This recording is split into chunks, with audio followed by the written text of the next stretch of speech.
আলহামদুলিল্লাহ, শুভরাত্রি।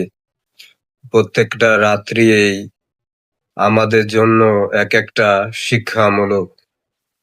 জীবনে যাই করি না কেন, কিছু আমল গোপনে করার চেষ্টা করা জরুরি। 2 রাকাত নফল নামাজও কাল ওই কিয়ামতের দিন জান্নাতে যাওয়ার উসিলা হইতে পারে।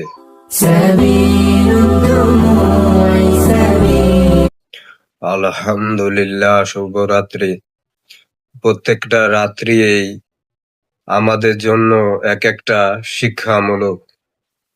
জীবনে যাই করি না কেন, কিছু আমল গোপনে করার চেষ্টা করা জরুরি। 2 রাকাত নফল নামাজও কাল ওই কিয়ামতের দিন জান্নাতে যাওয়ার উসিলা হইতে পারে।